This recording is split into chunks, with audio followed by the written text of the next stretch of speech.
Hello everyone! Welcome back to the Rational Investors Crypto Countdown. TRI Crypto Countdown. TRI's Crypto Top 100. Crypto tastes great. TRI's Crypto Top 100. Crypto. And we're live on YouTube. Crypto tastes great. I'll mute that. And let's maybe throw the link in the lounge so at least TRI site people can see it. So there it is.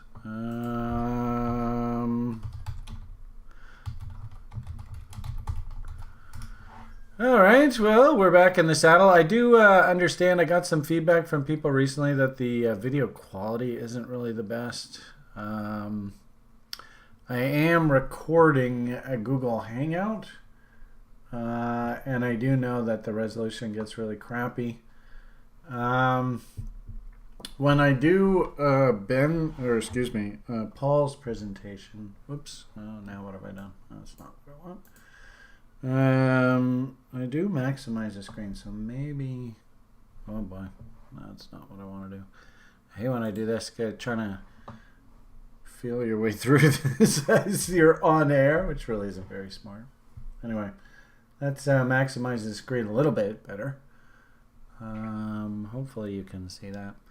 I know the charts are kind of splotchy, but Paul said that he didn't really hear any negative feedback from his participants, but by all means, let us know in the comments and all that kind of stuff.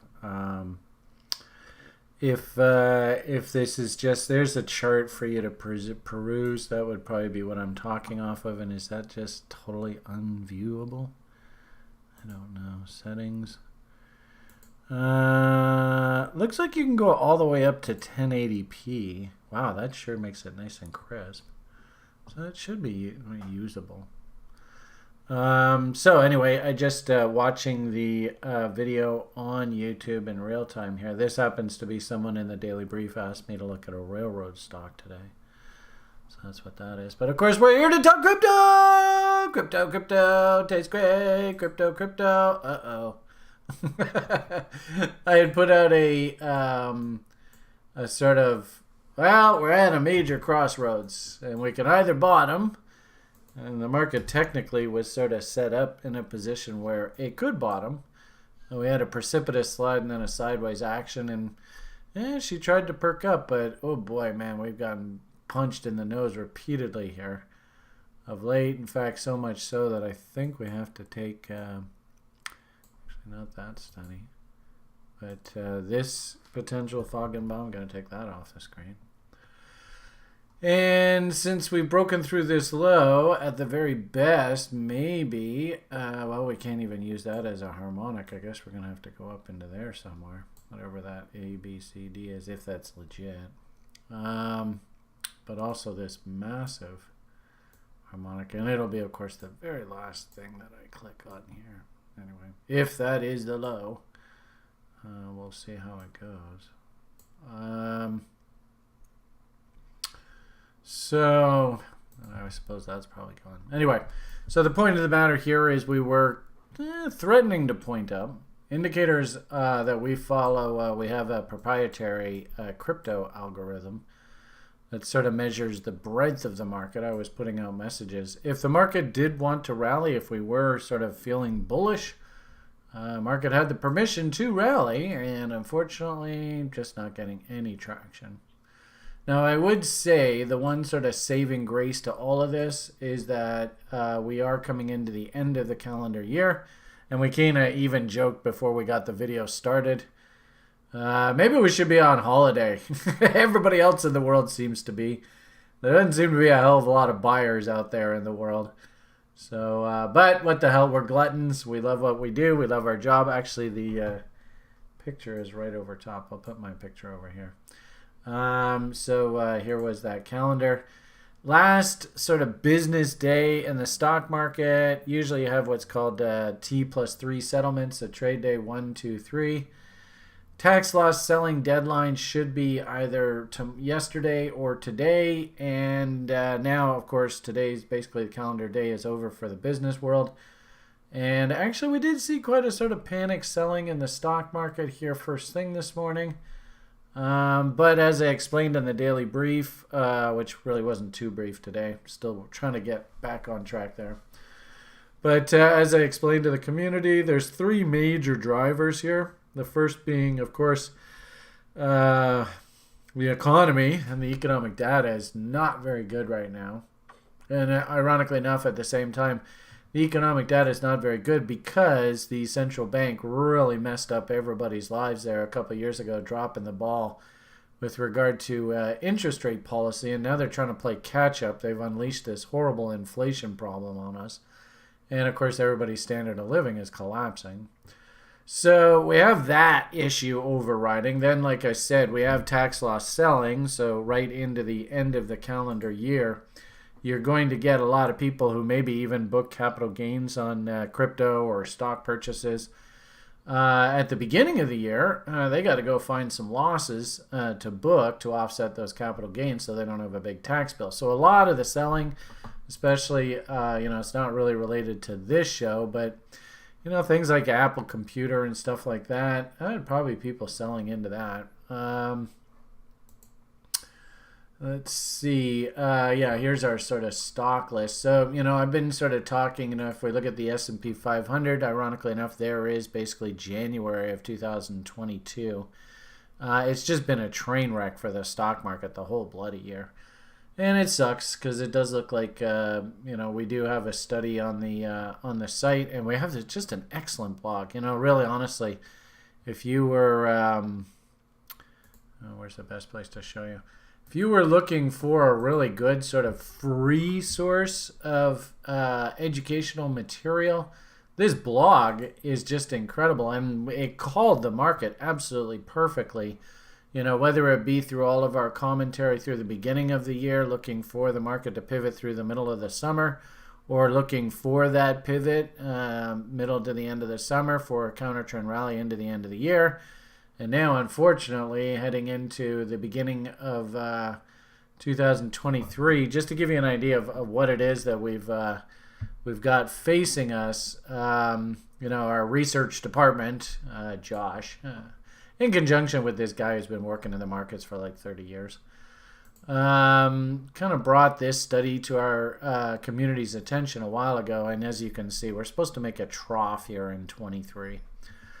On top of that, and this has been a real treat, we've been following this decennial report and how markets often act given the year and an average of performance of that particular year in the decade. And to all intents and purposes, we did have a rally off the lows into the end of the year. The interesting thing there, though, is we have one site member who's super jazzed about all this work, and he put together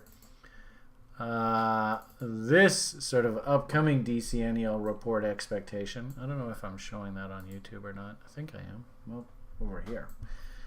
Oh yeah, I was. Okay, yeah, cool. I think this is the screen I'm sharing.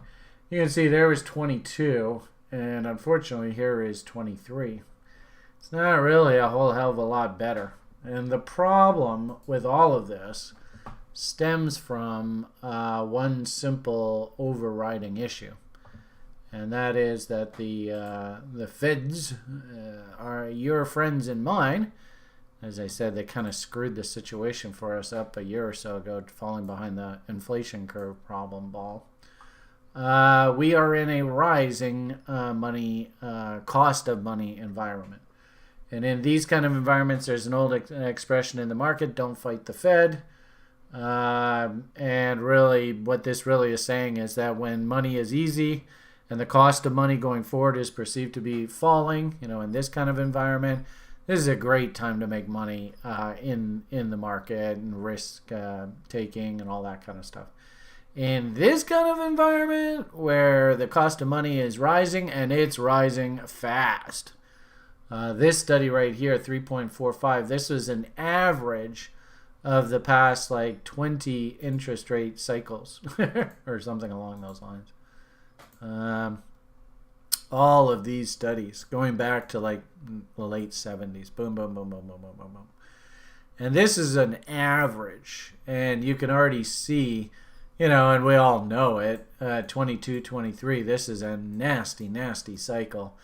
And unfortunately, it's inflation that's actually killing us, not really falling prices. And then if you have assets that are falling in price and you have inflation on top of it, oh, what a headache. And a lot of the venture cap part of the market's like that. But we're even beyond sort of an average rate hiking cycle. And frankly speaking, I don't think this really ends for another 6 months. You know, in the daily brief today, talked a little bit about how energy prices, unfortunately, energy is heading into a seasonally strong period of the market in the next month or so. It'll go back into a bull phase, and we might have another big whack of inflation ahead of us. Yay, party, party. So, backdrop's kind of ugly right now. The interesting thing about this, though, and, you know, I did have somebody recently ask, you know, Brian, can we actually make a correlatory study of the cost of money and these Bitcoin 4-year cycles? And I say, absolutely. I am totally comfortable with that thinking. So the good part about it, you saw our cost of money study. It sort of turns here in sort of the end of the, probably the end of the energy seasonal rally. And I have a funny feeling that energy market story is a little bit old now anyway. And of course, you know, us in Bitcoin and all that, we love talking about how the market likes to bottom about good 6 months or so. Well, 6 months to a year, maybe, somewhere in this kind of window ahead of the next halvening event. So I don't think that that's an accident. I think that's actually right on cue. So what it unfortunately means is we're kind of in the eye of the storm. We showed you that DC annual report Cole put up. Of course, you know, we looked at Mr. Benner's 22-23 trough cycle. We look at the cost of money and all that, and you put it all together, and oh boy, it's going to be a bit of a slog here going forward.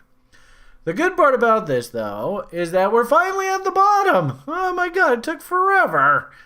I mean, the worst part about my job is when I see prices way up top here, of course, I'm taking money out of the market and selling halves on doubles, triples, quadruples, right? And just feeling very good about my performance. And account balances are healthily positive. We've got lots of cash on the balance sheet.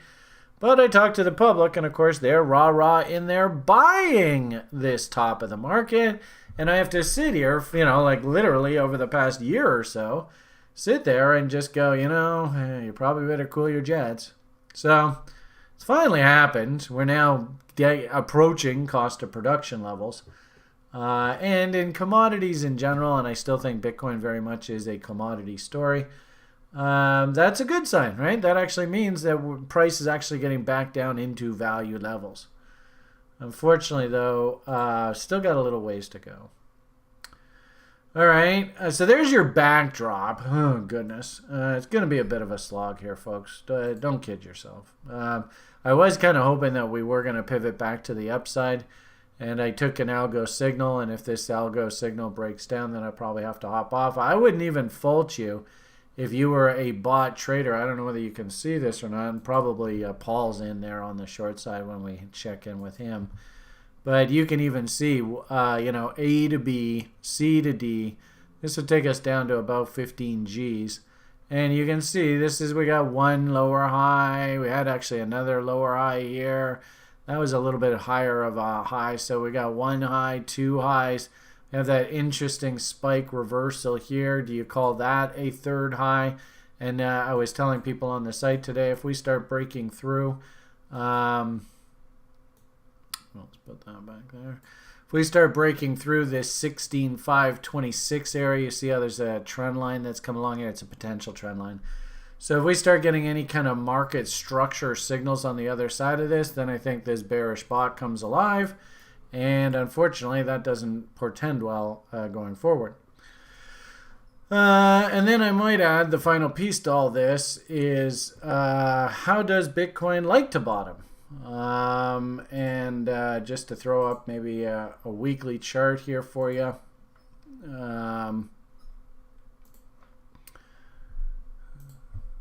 I personally kind of think that we're going to, where are we here? Remove drawings. We're going to probably do something along the lines of 2015. You know, as that tweet I showed you earlier sort of suggested, I really like the comparison to 2015 market. Looking at Stamp, and then if we go back to that market state, you'll notice that we dumped right into the beginning of the new year. Then remember that decennial report showed a dump right into the beginning of the year for the whole damn market, not just Bitcoin, but stocks as well. So dump into the beginning of the year. And the good part about that is that actually might be something that's related to the Fed, might be related to, you know, war in the middle or Eastern Europe, all that kind of stuff, and not actually really have a heck of a lot to do with Bitcoin. And the irony of it all is that you might even argue that this doofus over there at that FTX, that's not really actually Bitcoin related. Yes, he happened to be running an exchange in a particular part of the market, but that's just good old-fashioned embezzlement. It's like saying Mt. Gox was a story about Bitcoin, and Mt. Gox was not a story about Bitcoin. It's like saying Quadriga was a story about Bitcoin, when Quadriga was not a story about Bitcoin. It's just a story about human greed and their stupidity of these stupid humans. So anyway, ironically enough, and this is what I've been telling everybody, is if you can actually just get through this coming year, because this is sort of our cycle bottoming year. Ironically enough, you know, here we are in November, December, and I actually think by the time we get to November, December of this coming year, price is actually probably going to have based, so we know there's a bottom in there, and I wouldn't even be surprised if we're actually higher. So, you know, there's your backdrop. It's going to be a really crappy next couple months. Then we're going to base, and all of the public is going to completely lose all interest in Bitcoin. They're going to be humming and hawing about regulating this and regulating that. And frankly speaking, I don't think anybody should have permission to just go start up one of these Bitcoin exchanges that's basically a trap. It's a liquidity trap. You know, just try and remember, Trace Mayer, I think his name is, right? Not your keys, not your coins. If you really believe in this Bitcoin story, you don't leave your fate up to the operators of a centralized exchange, because frankly speaking, that's not the Bitcoin story. That's actually the legacy story. So what a surprise. Legacy sucks horse, you know what's. Nothing new there. So anyway. Okay, so there's sort of Brian's intro rant. As we said, and actually you can really see this bearish bot if I just clean the chart up and just make it nice and clean there, boobity boo and boobity shmoo. You can see what they're setting up for us. So the only way I can start turning bullish again is, please, can we get some W's in here? And I don't know how long that's going to take. And considering what my expectation is for early January, this is going to be tough.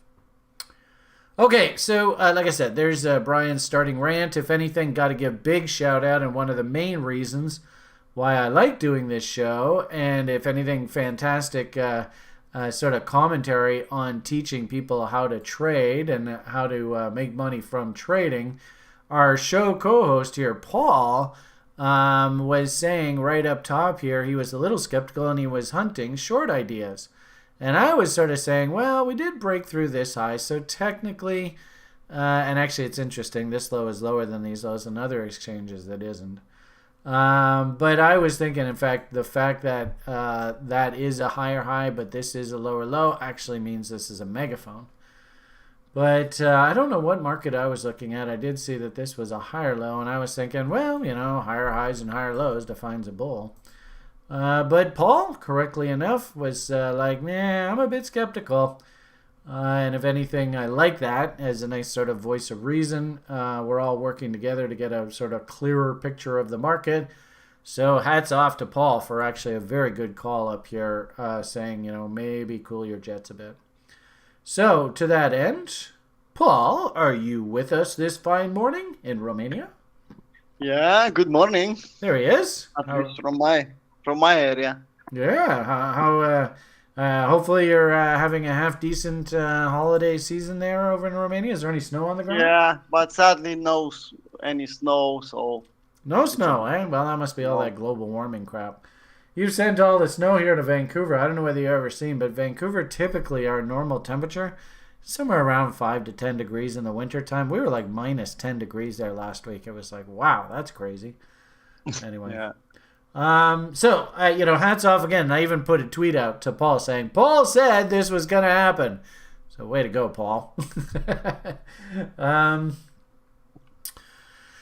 We'll check in with Paul and sort of get his regular sort of report and maybe a report too on how his community's doing and how they're feeling right now. We also have Ben on the call. Ben, are you here this evening? Good evening. I'm here. He's here. There he is. All right. Hello. Hi, Ben. Hey. How are you today? Are you feeling under the weather? No. I'm on my way back up, so my voice is coming back now. So. Oh, okay. You were actually under the weather there a bit? Yeah, last week I pretty much couldn't talk. So. Oh, yeah, that's right. I remember. Yeah, you were saying we let you off light last week, didn't we? Yeah. Appreciate it. So, actually, one of the catalysts that will help us turn this corner is actually a report that Ben put together for us recently here, which I thought was really cool. In his awesome app, where are we here? It's down here.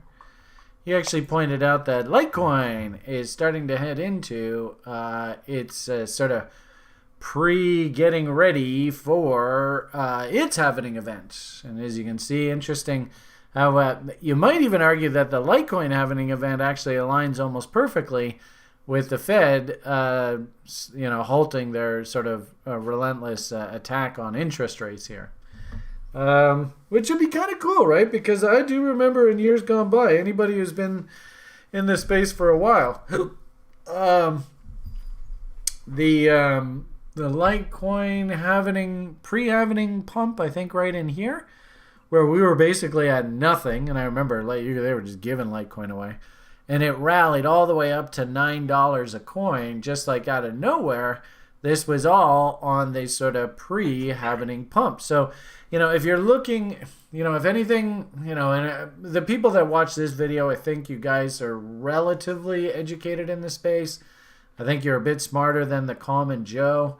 When it comes to crypto, you're sort of in the loop. Well, one of the things you can definitely add to your journals, your sort of calendar of the expectations on this 4-year cycle, is usually the bottom comes in anticipation of the Litecoin halving rally.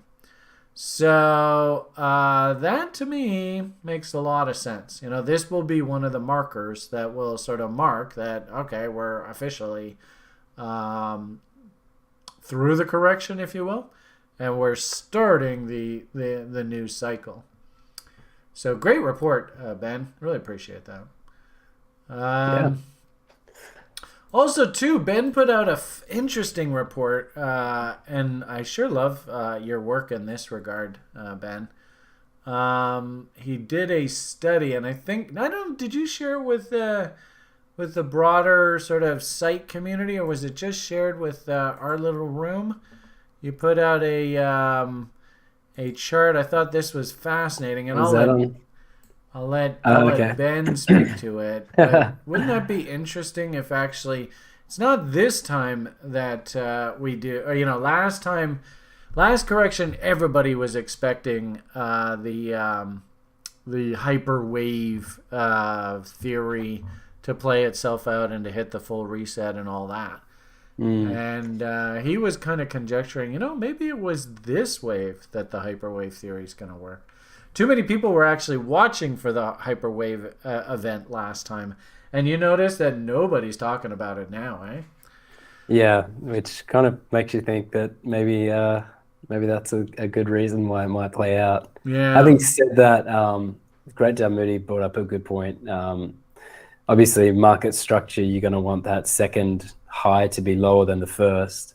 And I went back this week and watched some of Tyler Jenk's old videos, and he was saying that out of the 385 examples that he studied, not one of them ever had a peak where that phase 6 peak, which is that second green line, went higher than the first peak. Well, But could you maybe stranger just things have push happened. everything? And Can you maybe just push everything over, and this is your phase 6 peak? yeah, I mean, yeah, possibly. Yeah. Yeah. And I mean, think the and also GB, too, this was a little bit screwy because have you seen what that guy's done to his Tesla stock? If anybody bought any Tesla stock over the past 4 or 5 years, they have grounds to sue that bastard. So he's doing to Tesla exactly the same thing he did to Doge. I mean, this guy, man, you cannot trust that Allen guy as far as you could throw him. So, the whole market got screwed up because of his participation through all this, eh? So, yeah, I think it did put it off kilter for sure, didn't it? yeah. It was screwy. Anyway, Yeah. that's here another. I guess just the point is I love this research that you do, Ben. So it's so cool to read. And anyway, I'll let you sort of speak to this in a bit if you'd like. Don't want to give away too many of the goodies. So the question I have for you, I suppose, is: are we ready for a big whack of Paul? But is Paul ready for a big whack of us? I don't know. Yep. You ready to do this thing? Yeah, why not? All right, cool. I've maximized the screen here. So the question is, I will stop screen sharing. As you can see, I am here. I hope to goodness Paul screen shares. You can see. Paul, it would be cool if you could maximize your screen too, but I don't know. Maybe that's a good enough resolution for everyone.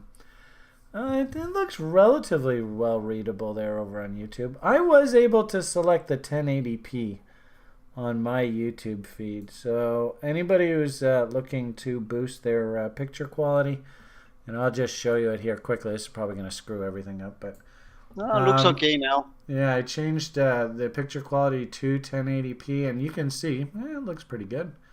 So I think we're okay. All right. Let's I'll put myself on mute. Let's jump into Paul's world, and let's see what he's seeing in the market here. Go. Yeah, what I'm seeing the end of the year, so not too much from my part.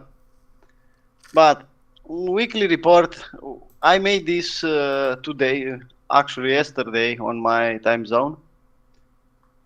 No trading during the holidays, so no scalping. I didn't post any day trades in this short period. On the bigger time frame, nothing changed. Exactly the same. Nothing to do at this point. I'm waiting to see if we'll touch the 14K level. Yeah, on daily basis, even lower. Yeah, we can go below 14K, but on higher time frames, I'm waiting to see what happens at that level. On weekly chart, below 2017 all-time highs, like last couple of all this year, almost. I don't see anything change at this point. We are still in the same area from last month. Yeah, price action is weak. I see that, but usually the volatility comes out at the bottom of the market. Yeah, maybe we have another dump, another big candle like this one to put the bottom and then start going up again. But you know me, I want to play level by level. So now we have the 16K level. Let's see what happens at this level. I don't see any point to watch the weekly chart and lose all the day trades I could put in the market. I have a clear plan. I know exactly what to do with my plan. I'll just play level by level. On daily chart, we had a nice pump, like Brian said. Yeah, I was a bit skeptical about this pump. Why? Because it was a bank of check at this level. We had this range. For me, it was a valid range. So it was just a fake out to the upside. Now we are back down. But now everyone is bearish. But we are just, if we look at the chart, we are just retesting this W. I don't know if it's a head and shoulder, but definitely it's a W. So now we are just retesting the breakout from the original W. And was a valid one with a nice bullish divergence. Now we are just at the breakout of that W. I'm just waiting. We are in the middle of the range. Not too much things to do. Yeah, indeed, same idea. Price action seems weak. That it's clear. But on the indicators, I see only a MACD bearish divergence. I don't see anything special on the other indicators. For our chart, same exactly like I said on one day. We have the range. We had the pump. We had a nice short setup on this area, mountain SFU setup. At least how I like to play the SFU. And now I have the long mountain man from I don't know almost better than one more than 1 week now, and we are at the same level. I'm still in the trade. I'm not stopped out. I don't have one-to-one hits, so I'm not allowed to move my stop to scratch. I'll just keep the trade open until I'll be stopped out or I'll hit my take profit. But idea is we are in the middle of the range, a bit below the range. From this point now, I'm not thinking short. I don't know, maybe on scalping level, yeah, but on swing trading, no. For on swing trading, any retracement, any drop will be a buying opportunity for me. We are going back in the lower part of the range. And for me, it's more profitable to think range and play the range game. On Bitcoin dominance on the 4-day chart, as you can see, the Bitcoin dominance just puts this week put a nice and big W. We had a AB equals CD back to the bottom of the range, nice bounce, back in the reload zone, nice W, and now we have a big W confirming on 4 days chart. If this W it's valid, then the first level of house it's all the way up at 46 in the short reload zone. So yeah, we can go higher on Bitcoin dominance. That means I don't touch altcoins. That's simple.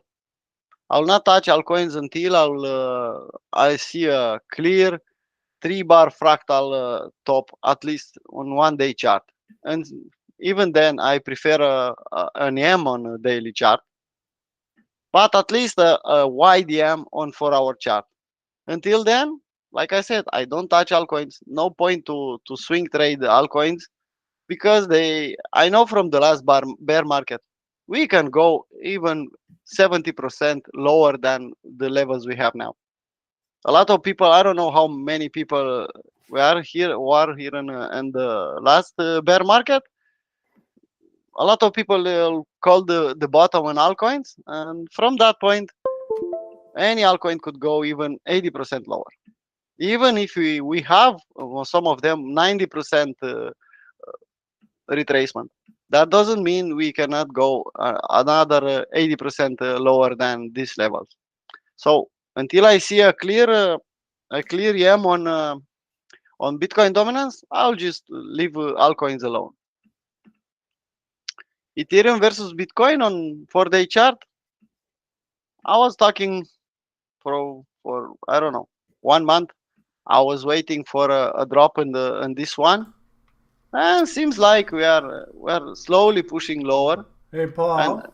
yeah, I think there's any way we can maybe zoom in on these charts a little bit because a huge portion of the screen gets cut off because you know what, let's try something different here because somebody just posted on YouTube it's almost impossible to see the numbers, so hold on a second here.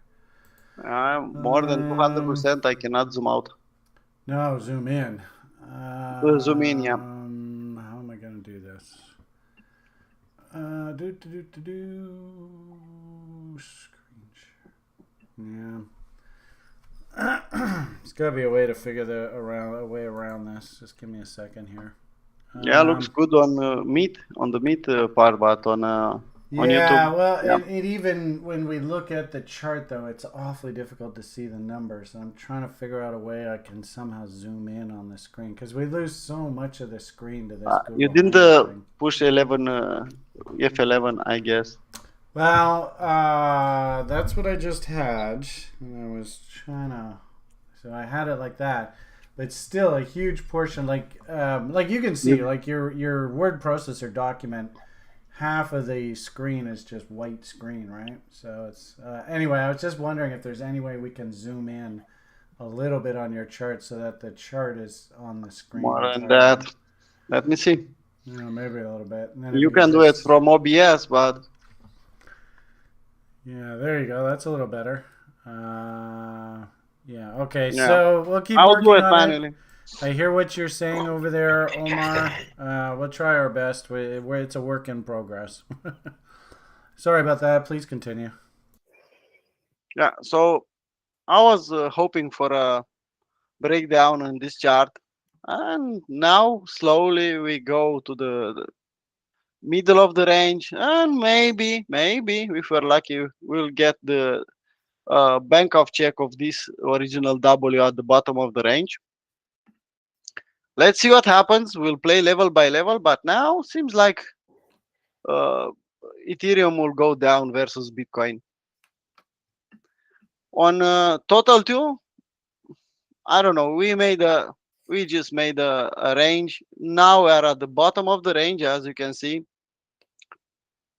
Nothing bullish on this one. If we put the original trend line from the top to the bottom, you can see we are still in the left part of the trend line until we'll see a clear W the other side of the trend line.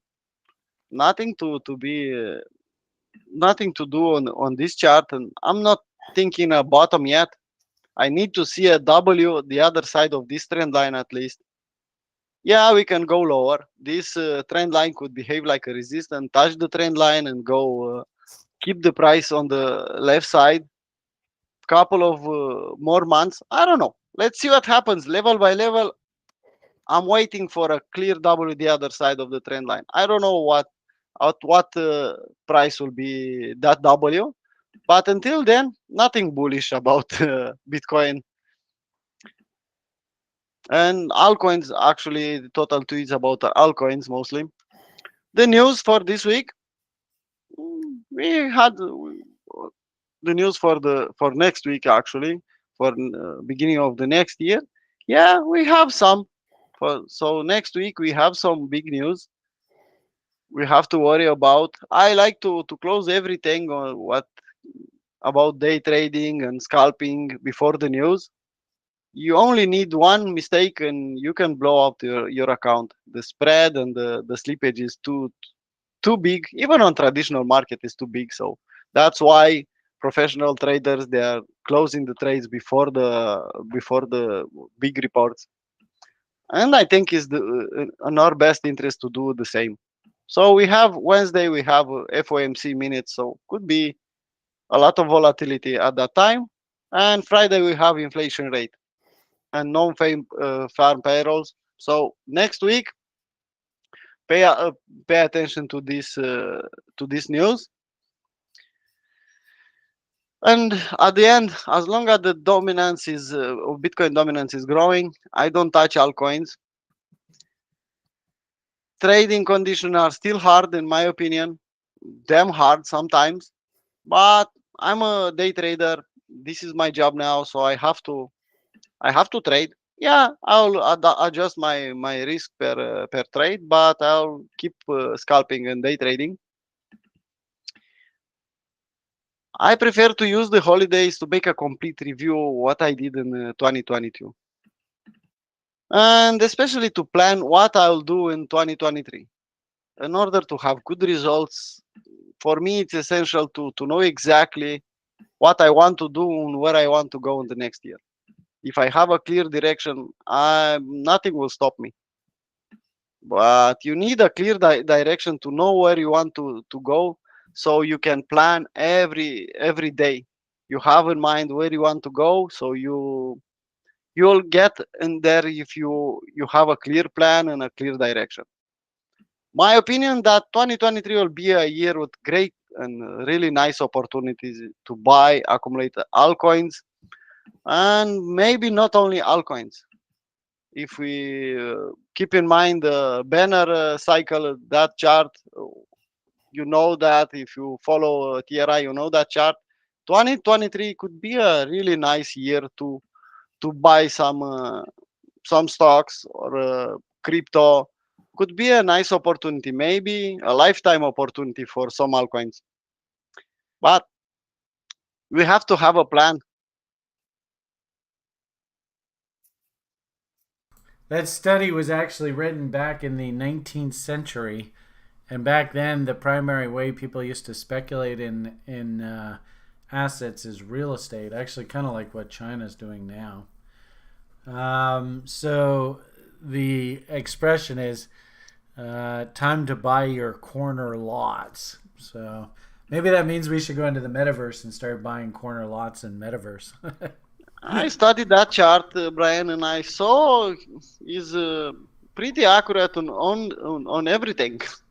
Mana? The mana chart? No, that chart, the banner chart. Oh, the Benner cycle. It's ridiculous how accurate that damn thing Yeah, is. so works for everything. So why not? If it works, don't fix it. Just use it. So now there's I don't have to Romanian reinvent. logic for you. But I don't have to reinvent the wheel. I have to make money. That's my job in the market. So, sounds good to me. I don't Yeah. have a So problem with if that. it works, if it's accurate and is good to use, why not? Yeah. I Fact, don't have here, to be why right. don't I have we, to make money. I don't know whether. Oh, Ben, you wanted to add something? I just heard a big sigh out of Ben. Oh, I'm sorry. I didn't realize my mic was on. I was just clearing my throat. But what I was gonna say is we should. Here is the image. I'll even give it to you here in the room, and maybe throw this into your newsletter. It wouldn't be such a bad idea. Anyway, there is the image for you. And this is one that Josh cleaned up quite a bit. So the original document goes back into the late 18th century, beginning 19th century. Done. There you go. So this is exactly what we're talking about. So this should probably be your bread and butter here going forward. Yeah. As you can see, 2023 is the bottom. Yeah. And we have to sell in 2026. A lot of people waiting to sell their crypto in 2025. I don't know. From this chart, maybe at the end of the 2025, maybe not. Well, it's But kind of like, Bitcoin's peak there in 13 and 14 was a train wreck. And, if you actually look at the, when did the cycle peak? It was like the very end of the year. Then we had 17 was the peak, and 18 was a train wreck. yeah, And so we had, 2016 was the top in the stock market. From this chart, the top was in 2016 from 20, maybe 20. Well, 2016 and to actually, there's a 2019. good example where the actual peak came in like very early January of 2020. Yeah. So, I think on and we also have to be cognizant here. This is not a major cycle peak. This is going to be a minor cycle peak. So this should be more reminiscent of the crypto bull market from like 13, 14, 17, 18. It won't be like the absolute insane euphoria that we saw out of just that last cycle where, professional football players and crypto is basically on primetime TV and stuff like that. It won't be that kind of cycle peak. It should be a bit muted. And I wouldn't be surprised if a lot of sort of the bankster class are going to try and talk down this Bitcoin coming cycle peak. That wouldn't surprise me. Anyway, Yeah. so as you can Let's see on the play level bottom by there, level. you see C, years of hard times, low prices, good time to buy stocks, and corner lots. So everybody go buy your corner lot in the metaverse. Yeah. Especially on Mana. Yeah, well, I don't, it'd be interesting. Maybe we'll go look at that price chart, but it is starting to get cheap now, and actually, it might be interesting to go and price what lots are going to run us. Maybe it's time that Yeah, we ring the register on this. Keep in mind, folks, I actually started this a year or so ago with Ben and Nick and Derek with the sole purpose of trying to buy a lot on Mana with donations from all you guys. So if you do feel like donating to the cause, in the description of the video, just to show you, we do have an ETH address, and that was specifically for the purchase of the lot in Decentraland. So anyway, if you feel like you've gotten value, you could do that, or now we've actually set up these super chat things now on Google or YouTube or whatever. So if you feel like it, I can actually make a donation that way as well. So anyway. All right. Oh, so hey, here's a special treat. Paul's going to take a look at Decentraland Mana and tell us whether it's worth even starting to dollar cost average. My hunch is, we're probably cheap, but we're probably not a buy yet. no, I don't see any W. No, Yeah, no, we're definitely nowhere near cheap, W's. but I don't see anything. Yeah, you're Anything probably bullish? going to have to get to, you know what? You're probably going to have to pull up a chart from like Polo or Trex or something Maybe like that. Trex. I don't know. Maybe even do it versus Bitcoin to actually get like some serious history. Yeah, let's check Bitcoin because on There you go. Like you could do Bitrex. track. There you go. So now you can see where the actual bottom on this thing is. Still, if I put this one, Yeah. And actually, you Actually- can see where the POC is, right? So where are most of the people who actually did invest in this thing? Where did they invest? And it's still starting with 50% lower than the level we have now. So here's a good example. You can see based on this chart, what Paul has on the screen, you can actually now understand why an altcoin could still lose 80% of its value. Like do the little price percentage study and just Yeah, and draw if it from goes where from 2,000 Satoshi to 1,000 is definitely 50%. Yeah, so where we are now, and draw, look left. So If I put the POC, it's There you go. 80% lower. 80%. So there's exactly Paul's sentiment about it. And still, we could easily still see this space Yeah. lose another 80%, which sucks. So go slowly here, folks. Nobody's saying that this stuff's a buy just yet. And actually, if you listen to Paul, I think he politely said, not yet. So I don't know, 80%. If you buy now, even if you buy at these levels, if you buy, let's say for $100, if it drops 80%, you will have $20. Or you can wait. Maybe. Remember, this is priced in Bitcoins. So, if Bitcoin happens to go up here, it might be a little different. Just illustration purposes, technically speaking, you can see that this thing's still, over the next year, we could still very easily carve our way lower. In fact, actually, you could probably zoom out to the previous cycle, and you probably see a lot of similar price behavior. Yeah, but not now. Now it's just straight down. Yeah. When I'll see something like that, Yeah. I don't know, a couple of months. Yeah. So And even then, you can see versus Bitcoin, you got a nice SFU setup. Took the lows, stop everyone out, and then go straight up. That's typical crypto and venture capital and altcoins. Probably you could also even just draw a bunch of horizontal lines off of all those lows, and you can kind of see where the cluster is, and that's probably that's probably the bottom. But just give me some price action like that, and I'll consider buying some. Give me a YW. You could probably change that to a log chart, and then the head and shoulders top. It probably shows you where this thing's going. Is that a log chart? Yeah. Yeah. Wow. Ooh. Okay. This is kind of cool. Do a Foggenbaum off of that big M top up there. Yeah, I could do that. You'll have to adjust the foggy levels to the logarithmic scale. 1 second. I have to do something. Reverse. Then down at the bottom, yeah, that. Yeah. There you go. All right, so Right, look at minus. where 2.618 lines up there. Yeah, exactly, with the big W. Yeah. Nah, And and really, the bottom from this area. yeah, like when we use the old expression look left. So that key low from it looks like, I guess, the summer of 2021 relative to Bitcoin, remember. So just keep Yeah. in mind we're And studying you it can versus you can Bitcoin. see the POC is at the same level. Yeah. Average Almost. sales price in Decentraland is around $250 versus less than $10. What was that? Ben dropped us a piece So of that was 10,000, 10K. 10K this time last year. So it's fallen from 10,000 down to $250. Yeah, according to nonfungible.com, looking at the average sales price of Wow. what was being sold on there. That's scary.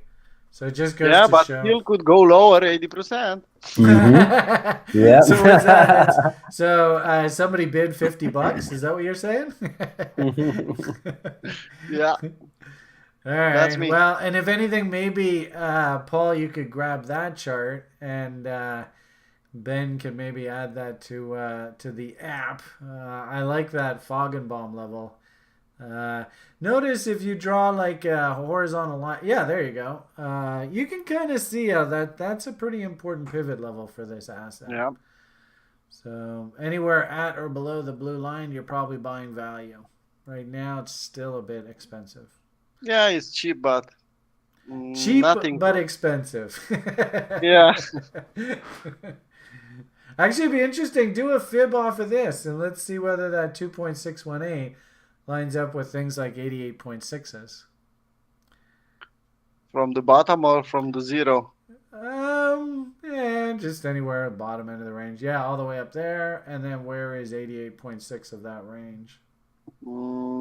Let's see. You're gonna probably have to adjust. Yeah, it close oh, enough. Yeah, look at that, eh? So there you Close go. enough. There's Paul's killer levels. So let's maybe put 0. Yeah, somewhere down in that area.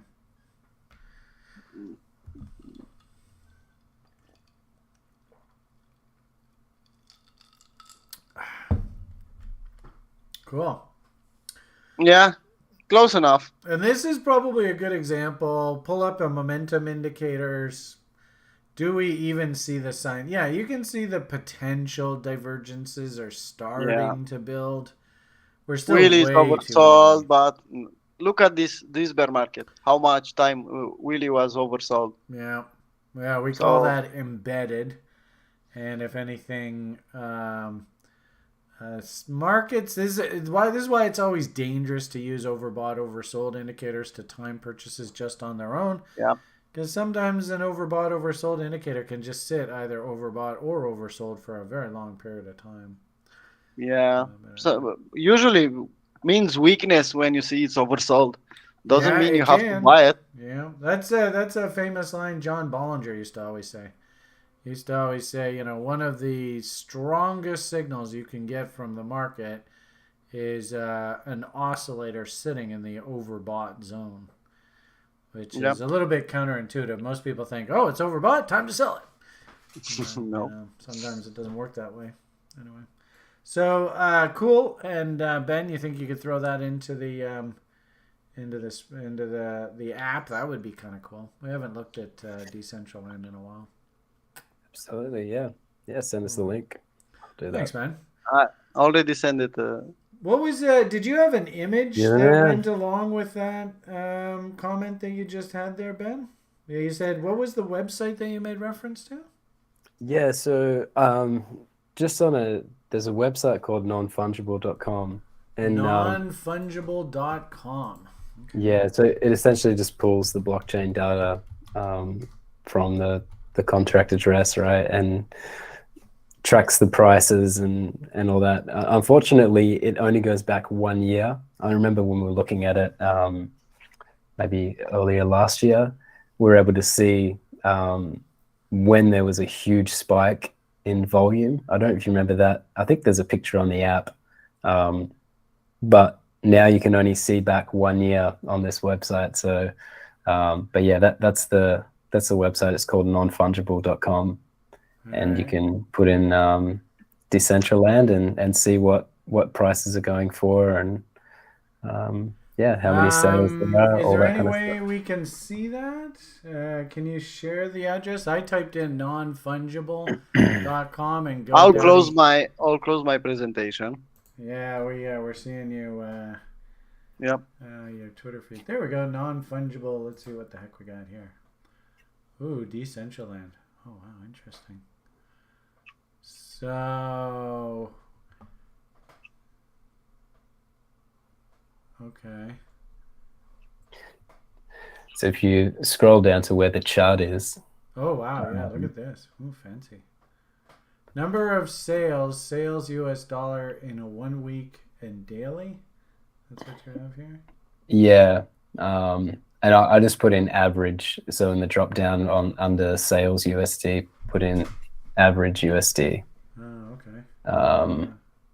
So over here, this menu on the right where you've got those little average USD. There you go.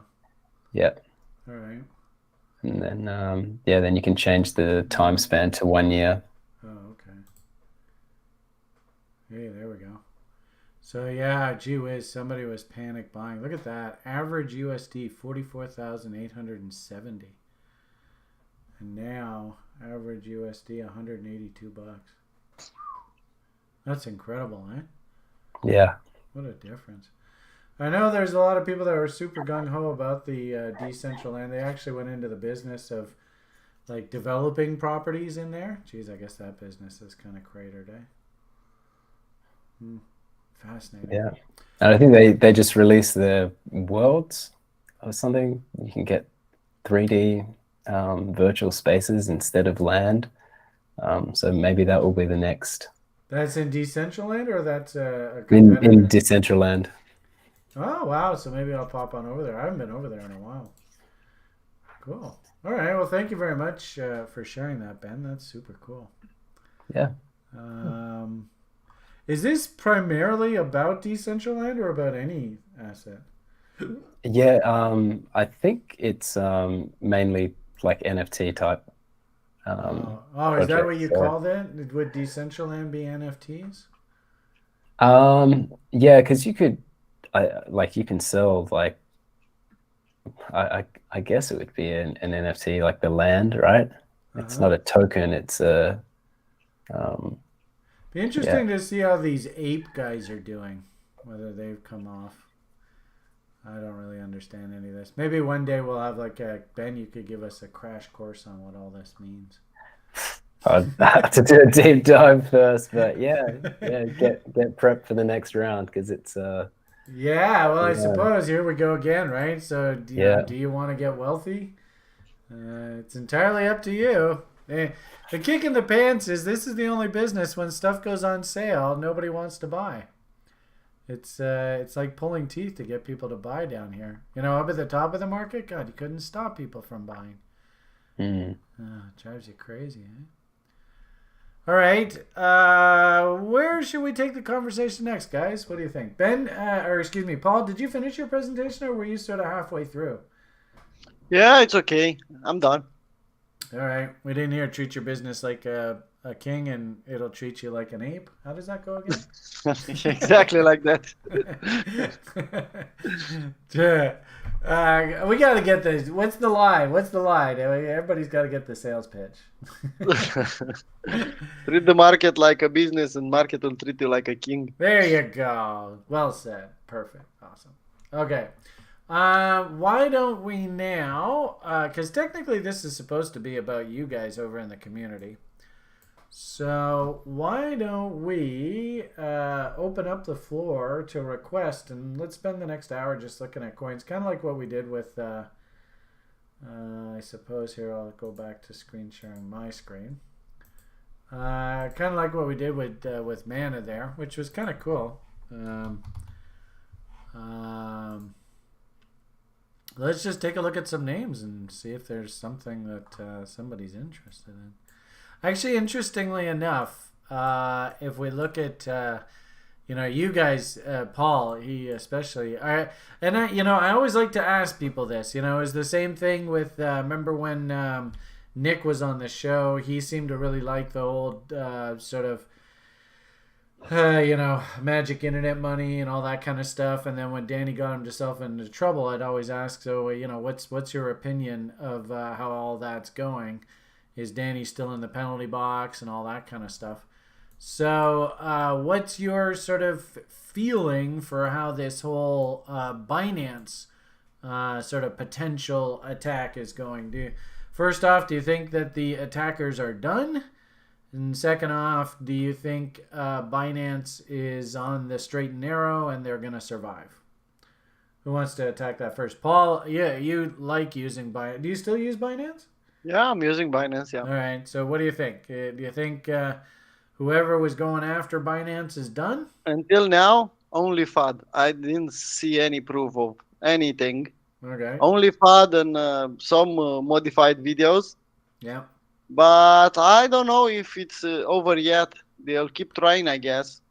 I saw even yesterday, I saw a tweet about maybe Sam has some knowledge about some ugly business on Binance. I don't think so, but they put the tweet. Everyone is looking at that tweet. So the panic, the attack is still going on. I don't see any proof at this moment. My old job, so I have to see some proof. I have to see at least some clues some evident clues that he's doing something wrong. Yeah, he's stealing from day traders. I know that, but everyone does that. You'll get the ugliest feel you can possibly have when you have a stop loss. But that doesn't happen on your take profit. I know that, but that's the business and crypto. Every exchange does that. Yeah. But I don't see anything. I think the biggest thing is this whole idea that a customer deposits Bitcoin, whatever, USD, USC, whatever the hell you want to call it. They deposit it on the exchange, and then the exchange just goes and uses it as their own money. I think that's where the SBF guy got himself into trouble. In my view, Sam was a scammer from the beginning. When I looking at his face, I see a scammer. I didn't deposit any money on that exchange ever. Interesting. When you see a guy with millions and millions of dollars driving an ugly car, I don't know. His attitude doesn't inspire me any trust. Well, and I'm sorry. I even drive now, an ugly car. So what are you saying about me, buddy? but you don't post like the best man on the world, giving money for everyone. Okay. Well, I just give away my opinion. Yeah, me too. I don't know whether that's worth and it's free and it's not worth even 2 cents. Thanks. I'm not trusting my opinion. I'm playing my setup, so. All right. Anyway, I always like to ask. I want to find out what sort of the pulse of the space is, and whether Binance is the ship is sinking or not. They are keep pushing the FUD, but nothing new. Okay. Ben, what's your take on all of this? Yeah, I don't obviously know. I don't know the guy. I don't know what's behind the curtain. I don't know. Historically, has there ever been a financial institution that's held one-to-one what customers have deposited? I think going back to when people started issuing gold certificates, it's what, 1 to 10? Yeah. What's I don't know. Handle the heat when everybody's rushing to get their money out. Right. And so that's always a systemic risk with crypto. And yeah, I don't know if we ever will know. But maybe the blockchain is the solution. It seems that that people are saying that there's ways that you can prove not just the assets, but also the liabilities through blockchain. That's what maybe we'll get to a point where we're able to see that. And one that'd be thing really I cool. saw the other day that actually makes me feel like we're pretty close to the bottom. Chico Crypto actually went and shaved. So All right. Yeah. yeah, he only shaves when we're pretty close to the bottom. So that's got to Usually, be yeah. a good sign. About Binance, when the FUD started, people redraw their crypto about 6 billion on dollars, and the exchange hold the ground, so gives all the money back to the people. Well, that's just it. I mean, that was that, and that was That was really the test. So if they managed to pass that, for me it's a good sign. Yeah, I Yeah. don't trust Binance. I keep my money on my ledger. That's the point of crypto. I keep on Binance only what I need for day trading and maybe for little old lady to That's a have good some point. money.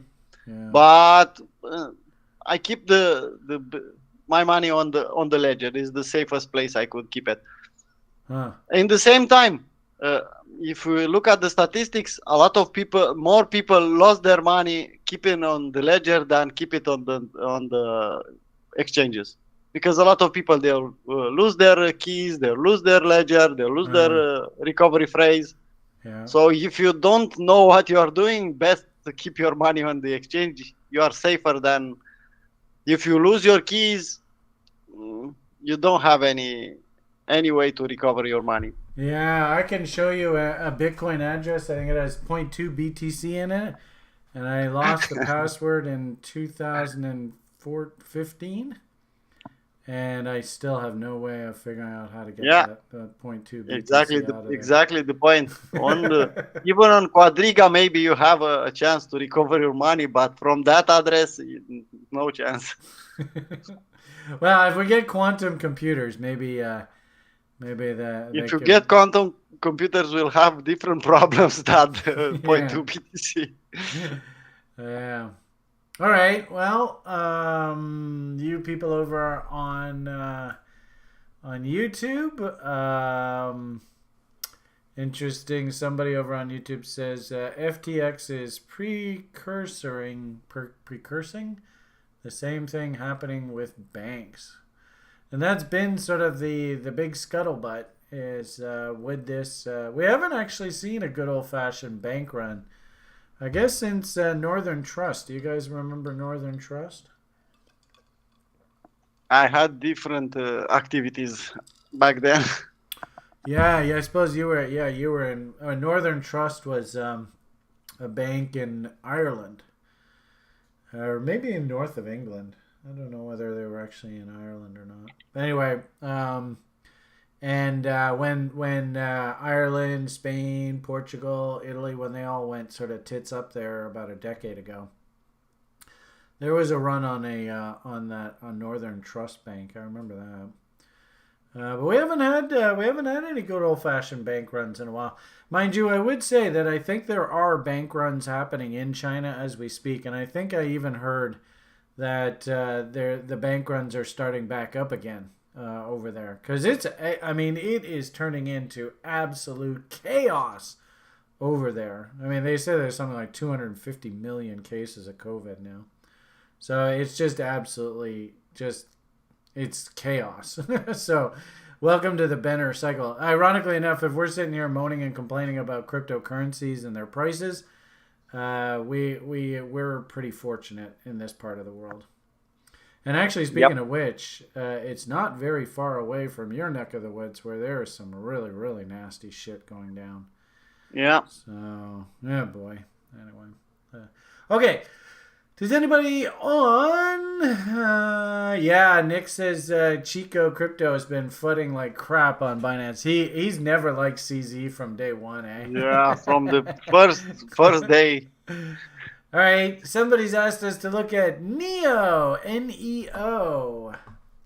Is that Richard Hart's story? Is that Neo? I can't remember who runs Neo. No, that's Hex. Hex. Okay, that's different. Nia, holy moly. Talk about at the bottom end of your range, eh? Wow.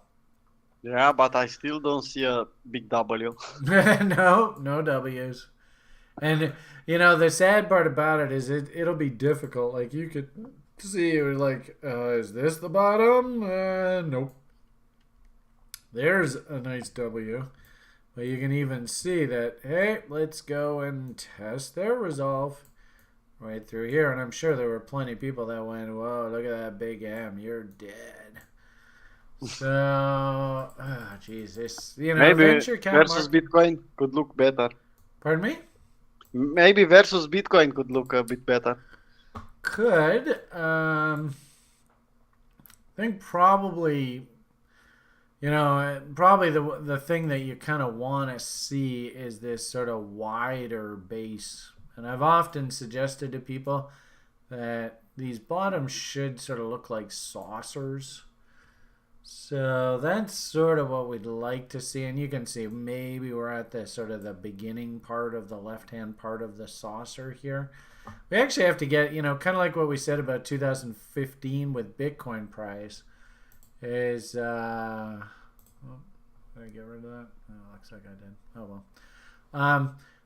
What we really want to see is actually, oh, no, I did. Anyway, we want to see like a prolonged period of time, and Paul even said it earlier, that, this is like, oh my goodness, volatility up and down like a what. What we really want to see is we want to see a period where things just calm down a little bit, please. So, and of course at the same time too, stop making lower lows. So it's probably going to be a little bit while here for this. If anything, a little dangerous that we did have a new low registered here. So the question I might have is, are these guys continually adding supply to the marketplace? And if that's the case, this is kind of like, you think crude oil prices right now are high? And you look at crude oil price chart, maybe we look at it like on a weekly basis. And you go, well, that looks pretty expensive. It's what, $70, $80 a barrel, and that's where crude prices were 10, 20 years ago. So I'd say, yeah, it's pretty expensive commodity. But in reality, because the U.S. government, and this is priced in U.S. dollars, what you're looking at, U.S. government's gone and just completely blown up the amount of U.S. dollars out there in the world. What is the actual relative value of this crude oil? And actually, I think that's the real chart.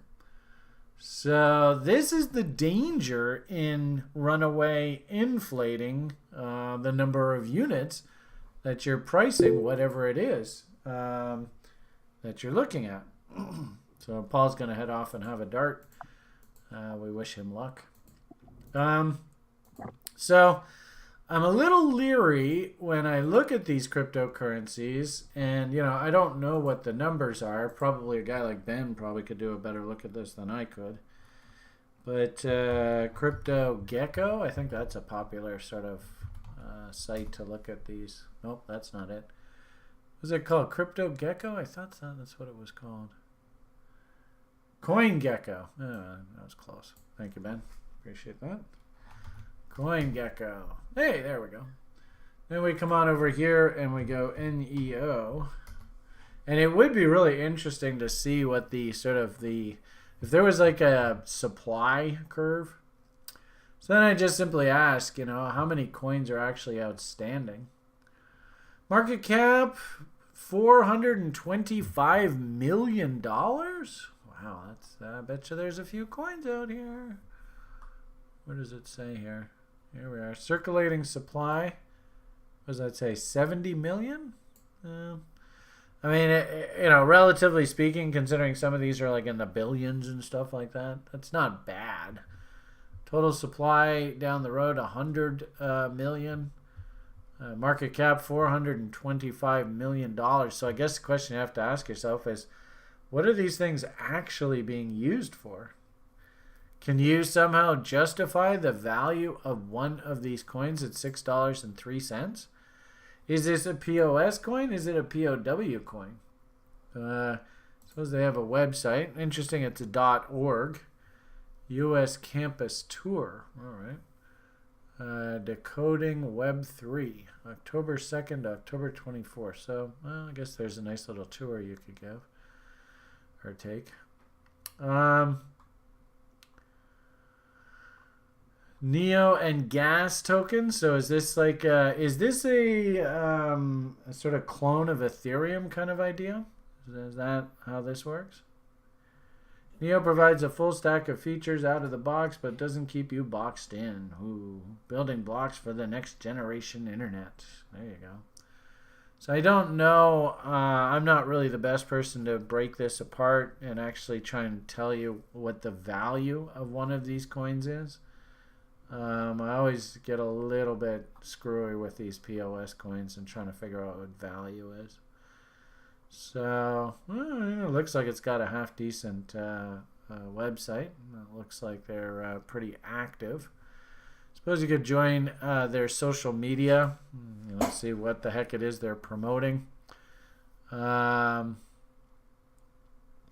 Giving away 100 gifts consisting of NFTs filled with digital assets. Spread the joy. So it looks like they're pretty active.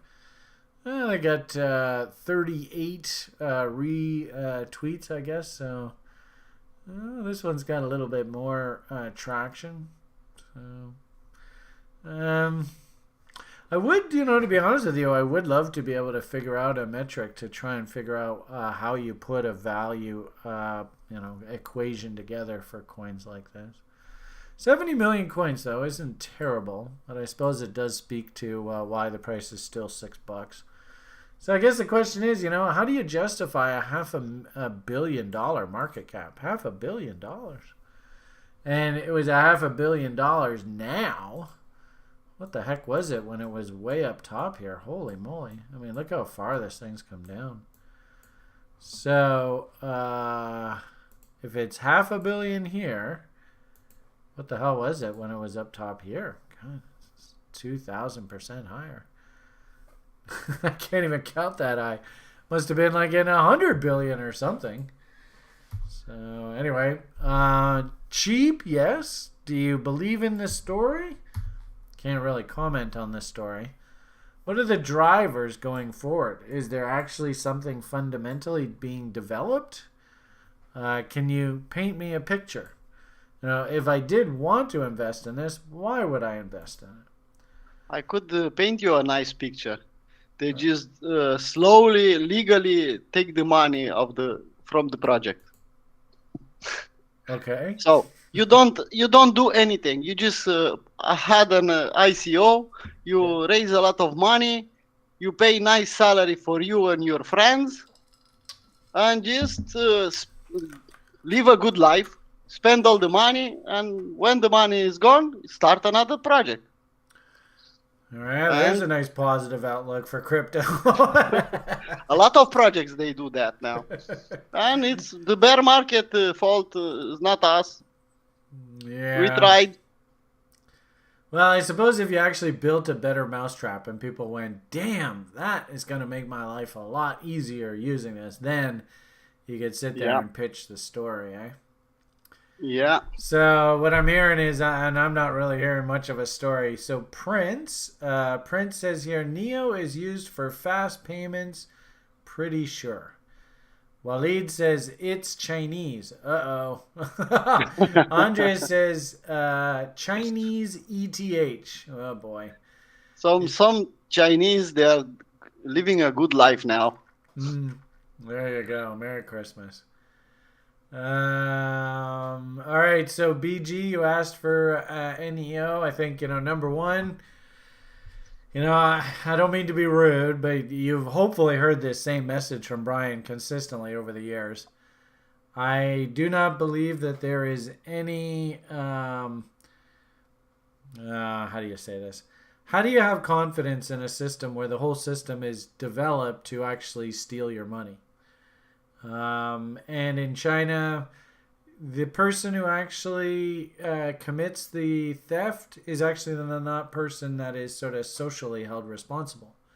The person who allowed to have the theft happen to them is actually the person who gets sort of ostracized.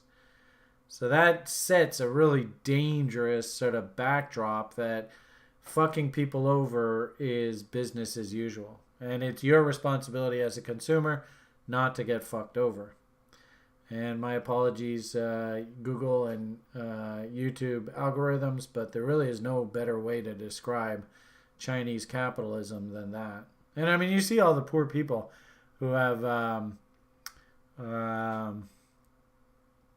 bought houses and condos in China and stuff, and they're just ghost cities. And the projects will never be built. And they're, ironically enough, the ones that are the suckers.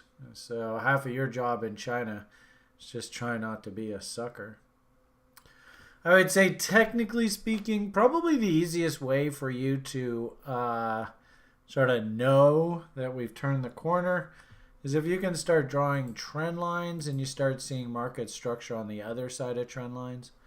So for instance here, when we're in the midst of the absolute nightmare of a bear, that doesn't really change until this trend line is broken in earnest. And actually could even go off of there, right? And you actually start to see W's on the other sides of trend lines.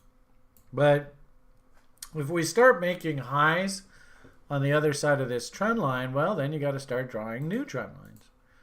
And what's interesting, what ends up happening when I teach people this is you see that the trend lines themselves actually sort of visually show you when the trend turns. So you can see this second trend line respected, broke here. Well, then we can start doing, this is pretty well defined. So then you can start doing that. And the next one. Now we're on the other side of these trend lines, so that's encouraging. But you notice we made another new high here. That means you can start doing that. You can sort of see how the slope of the trend lines is flattening out. And really, ideally, what we want to see is the actual slope of the trend line pointing up. So you notice we broke through here, then we come up. Can I please have some W's? But notice, these made new M's. So you can kind of see how this trend line's super steep, and not so steep, and then not so steep, then not so steep. And ultimately what ends up happening, of course, if you can actually start putting in higher lows, is actually you start getting uptrend lines. And you could argue that just as, we're climbing the wall of worry and heading up, you can do the same logic on the upside, right? So, there's a valid trend line. This isn't a bear until we actually start Ming out on the other side of this trend line. So you could even go like that, and then go like that. So you can kind of see the anatomy of a bear. The trend lines off of the peak start getting shallower and shallower and shallower. Then we actually start making higher lows. And, when you actually start drawing market structure trend lines to the upside because W's have started to come in. And, I might even say off of here, we could do one there. So now this downtrend line is getting really flat. And then notice 1, 2, 3. So that's a valid trend line. We broke it. Can I get a nice W on the other side of the trend line? So if you're looking at your asset and you just keep drawing out all of these downtrend lines, what we're really looking for is this event right here. That's sort of your tell that, all right, now maybe we got a new uptrend to work with. And in a weird sort of way, you can see how the exact opposite works. So we have that low there. Right, so there's the structurally bullish. Trend line's relatively flat. Then we start going bullish even more. Trend line starts spiking up. Then we're going face ripping. Trend line straight up. And you can, so you can kind of see we play this whole thing. Can I get W's on the other sides of these trend lines, please? And every time we make a higher high and a lower low, well, then you got to draw a new trend line. Ideally, the tell of these trend lines is they're traded to 3 times and then broken. And then if we get the W on the other side, then the W's will actually start producing bullish market structure. And then you can start drawing trend lines to the upside. So if we're looking at this right now, I think you can clearly say, well, there's a big fat trend line there. Oof. W's on the other side of this. No, not even close. Then you notice that we have a new M that came in here. So now we're sort of pointed like that. Right? And interesting, right? 1, 2, 3. Okay. Break above it. Notice we're still floundering though. So that means that we can go like that. Can you see how the trend line started out super steep, then shallower, then shallower? So you can see how this is slowly turning the corner. And I suppose, we just had that. I think now you could probably do a trend line off of like there to there, or maybe even probably even there to there kind of idea. Right, 1, 2, 3. But you can see how the trend lines are getting shallower, right? And what we probably want to see is something like the highs actually become relatively flat, and then we start making higher lows, and then we can start drawing uptrend lines, and we start the whole process going back up. But I don't think that's for a while, right? It looks to me like if we were comparison-wise, we're sort of like right about here right now. And if anything, what we kind of need, notice this cute little W came in here, started a nice little counter trend rally, which sort of busted all of these old trend lines. So what we really need is some sort of base breakout through these trend lines here to actually start showing us that, hey, maybe we actually have higher lows and higher highs. But we just don't have that yet. There just is no sign of that. So, I started off the conversation with, what the hell's the fundamental value? And I think that's always a good place for you to always start all of your analysis. What is value? If you can't figure that out, then what I say is that you just go back to classic horizontal support and resistance. And, this happens to be versus Tether. When it's traded on Binance, we might find that there's actually quite a bit more data if we do something like look at it versus Bitcoin on something like one of the old exchanges like Trex or something, There is Trex. Hell, you can even look at it versus ETH probably since the day it started. That might be an interesting study. Wow. So that's not a good sign. If anything, it's terribly politically incorrect, but since we're all back to hating the Chinese again now, this is so typical of Chinese capitalism. It's ridiculous. Huge jump right out of the gate, huge pump, huge shill, and then like Paul said, they're just slowly sucking the life out of people that invested in this. Now, just like we used that same logic before, right? You could make the argument that this high to that high, there's your primary downtrend line. So they did actually end up breaking it here. Now, can I get a W on the other side of the trend line? Notice we just keep making lower low, lower low, lower low, lower low. It just keeps going. I don't know whether they made a bottom in there. Maybe. I might have traded that. I actually think this line's over, right? We can start probably even doing like, wow, actually this one looks pretty valid in here. Something like that. Once, twice, 3 times, 4 times, 5 times, 6 times. That looks pretty important. But notice, and when you see this kind of thing happen here, this is also going to be a major, major brick wall going forward. So at best, counter trend rallies are up into these windows. And, ironically enough, is this thing actually a new bull? What we got to see is, yeah, you get these nice little pops and great little dead cat bounce. But notice the subsequent test of the lows, they punch it to new lows. Subsequent test of the lows, they punch it to new lows. So if you're going to buy these things for this quick flip, I mean, the interesting thing is probably there is going to be some sort of rally up in against this trend line here. You better take some profits or at least sell halves on doubles, get yourself free positions, and then maybe put the other coins on some ledger or something. And then you have to wait for, okay, do we punch through these lows? This happens to be trading it versus Ethereum. It's a little bit of a different... See, the problem with going versus Bitcoin, going versus Ethereum, what's the actual dollar value of your investment? if Ethereum has to puke out here and this NEO just sits sideways, does that not definition mean that this price has to go up? And that's what some of these rallies might have been. It might not have been that NEO is so great, it's that Ethereum, fell out of bed or something. So that's why I always suggest that you probably are best to look at these things versus some sort of currency. The only issue is I kind of was hoping maybe we'd see a bit more sort of history on these things. We can look at Phoenix has been around a while, so let's see if NEO on Phoenix is. I know Simon, he kind of took over Phoenix, ironically enough, we're probably just going to have to go right back down and test that low of that, whatever the hell candle that is. That low there is nope.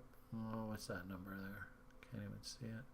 Looks like it says 1,859. Does that sound about right? No, it's got to be less than that. What's this number? 50 sats. Oh boy. So even now sitting at 365 sats. As Paul said, this is probably a good example where you could actually probably see this thing lose another 60, 70, 80% of its value, and still, where's 50 sats? What's right there? 84%, right? That's still totally possible. So, and then as Paul kind of said earlier, at the very least, can I please see some signs of W's? On our trending model, try and keep it just as simple as possible. This is versus Bitcoin, of course, though, right? So we're pricing versus sats. But if you want to just do a nice simple trending model, I like using the 13 EMA versus the 30 SMA. So you can see that the market did try to turn. Man, it is fighting like the dickens here, right? So, if you are bullish of this thing, I think you just be patient and can I please have this W fire? And if this W does fire, then this fast moving average will cross that slow moving average. But notice it just is having the hardest time right now possible. So, I think you got to wait for it. Wait for it. I suppose if you are a fan of these stories, like I said, how do you say this? I don't know how the hell this Chinese story ends. I could see the whole damn thing sort of dissolve into civil war. I don't know. We'll see how it goes. But I get the feeling that the whole China story was this sort of 2000 to 2020 story. Now that that's over, I'd be very leery about going too heavy into China on anything anyway. So there is that. Kind of fun for, fun kind of thinking. Could this W finally come in? If these lows do hold, this is totally for fun though. Total conjecture, total speculation. But if they do hold, then, 2.618, 764 sats up into this high. And I suppose that would be like, can I have a W on the other side of this trend line? So you can see how we broke through it. Can I please get a W somewhere? Please, please, please, please. This thing can hold in here, then I think we got a good shot of heading up top here. But I would say that that's probably like a maybe 1 in 10, maybe 1 in 20 that actually happens. My hunch is this thing's just going to cascade to new lows. So kind of sucks.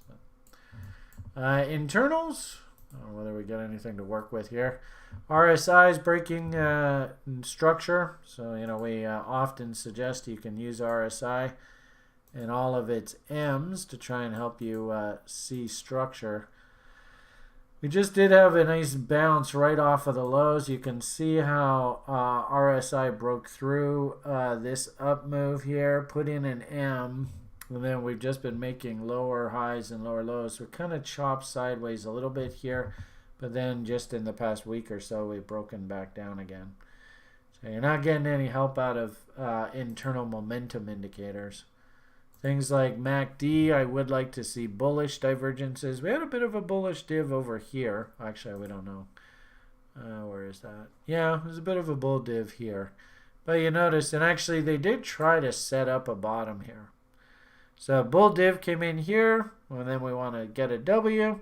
You can see how they tried to set up the W here, then it failed, and we've just been working our way. Now we've got a new floor they're trying to put a W in against, but we just put in this nasty M top here in MACD, so again, kind of like the RSI, it's looking pretty soft here.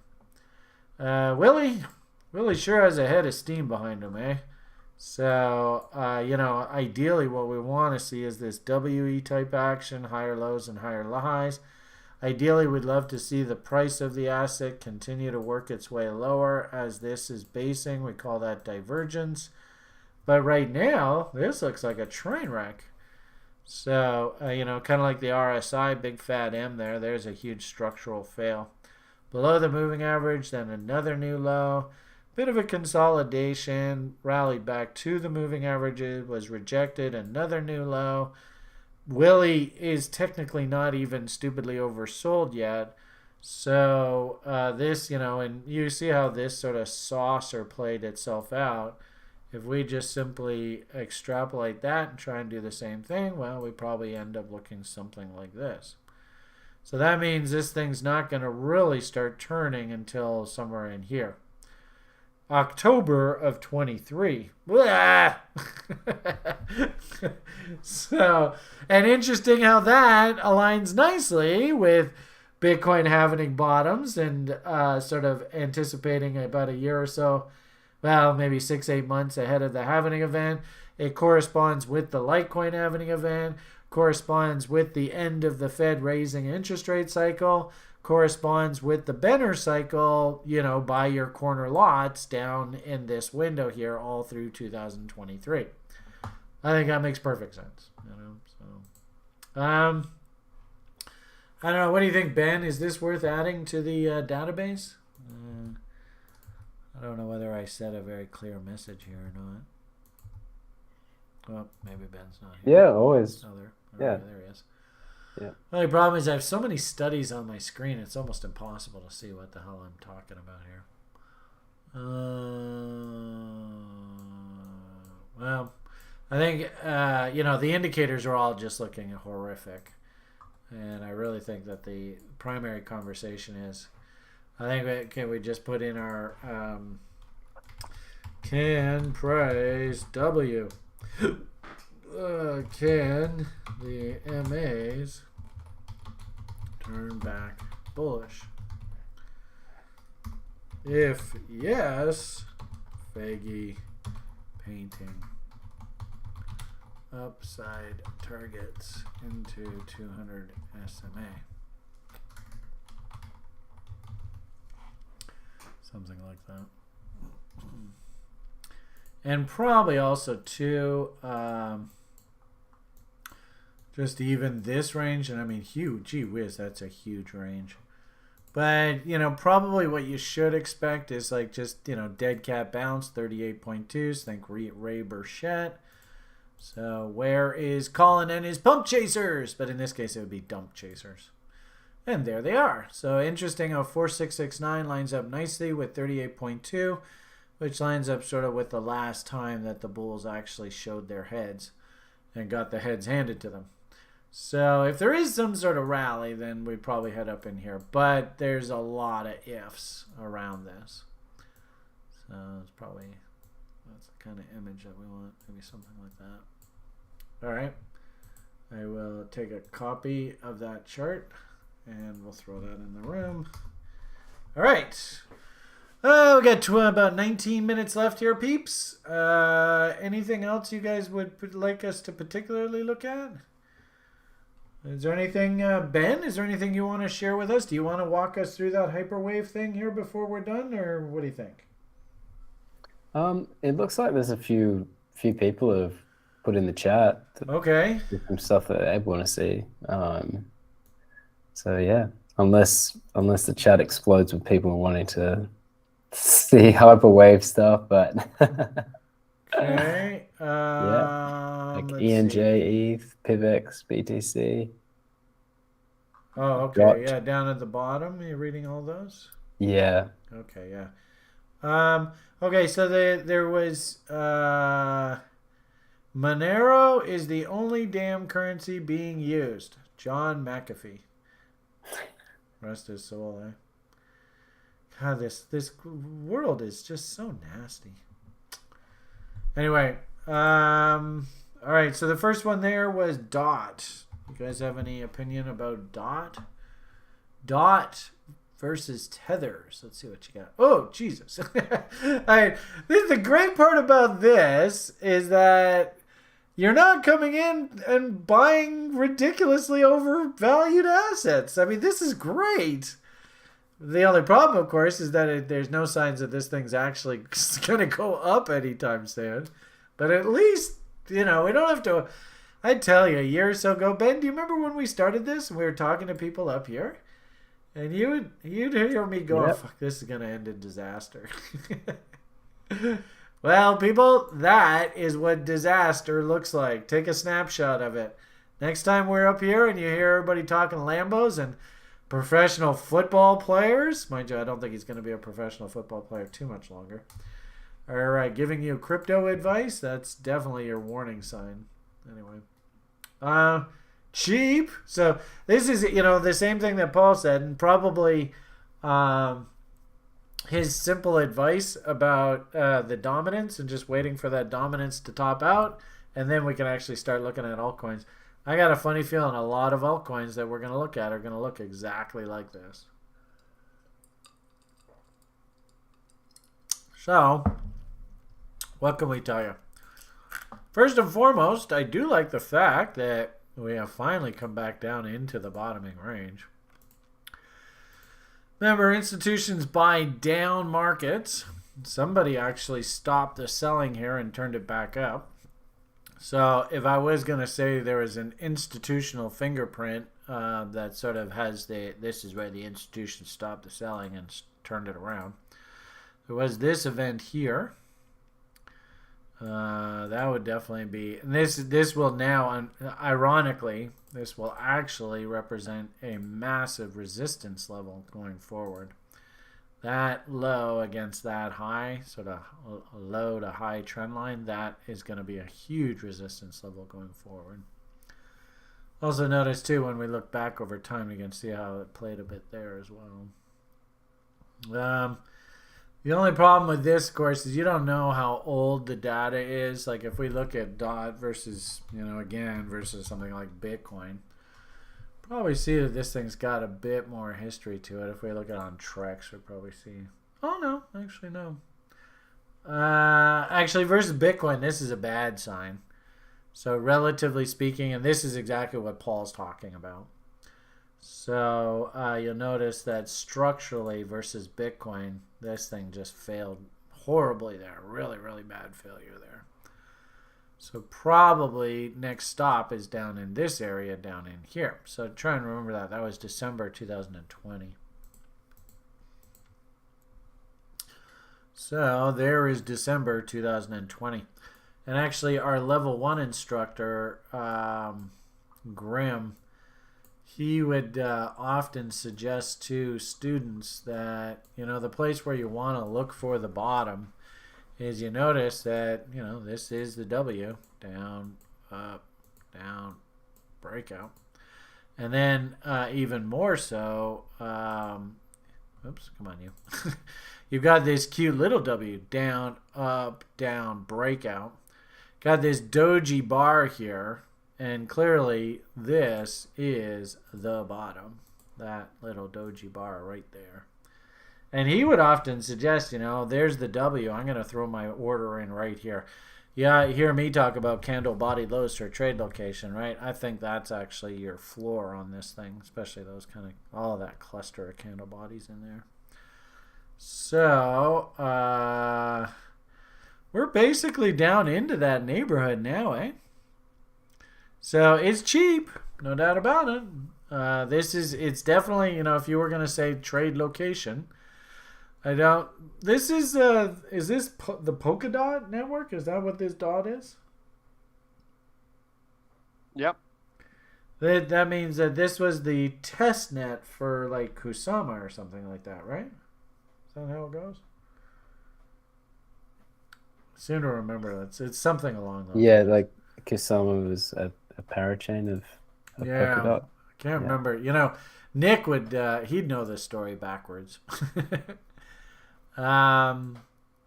Somebody wrote Kusama is the testnet. Oh, because Kusama is the testnet of this thing, eh? All right, so really simply put, our trend line analysis. You can see we broke out it, but we did not make a W. I think I might even say that probably now you got a trend line like that. So, as our sort of visualization we talked about last night, to an hour or so ago, which I guess feels like last night. Notice that the trend lines are getting a little bit shallower, so that's a good sign. And ideally, we'd like to see higher highs and higher lows so these trend lines actually start pointing back up again. You notice the moving averages are still very healthy on the bear side, so there's really no change to that. The only thing I would just simply say is we're finally back into a support zone where this thing actually did originally bottom a year or so ago. And what you might find, remember we said earlier about those saucers, I wouldn't be surprised if this actually turns out to be sort of the pivot for this trend, is this line itself here. And then, kind of like what we were saying, October, November, in November 2015, which I think is a similar kind of year story, developer-wise, cycle-wise. There was a Bitcoin auctioning. Silk Road seized coins, and that catalyst actually caused the Bitcoin price to kind of go, down into the beginning of the year, then sideways, and then actually pop up and finish the year relatively positive. So could we see something along those lines to make that saucer bottom? Absolutely. That wouldn't surprise me one bit. Internals, new M's in momentum indicators. Willie is stupidly oversold. If anything, remember earlier tonight we talked about how sometimes these oscillators can just park themselves in overbought or oversold zones, and this is actually a pretty bearish reading here. Markets can remain overbought, oversold, or embedded, what they call, for long periods of time. It's not necessarily a buy signal into itself. But if we start seeing that we're at the bottom end of range, we start getting from like momentum, like raw momentum readings, things like volume is starting to pick up, MACD histograms are starting to put in bull divs. Maybe we even get bull divs in things like RSI studies. Notice the Bollinger Bands are starting to compress here. That's usually a good tell.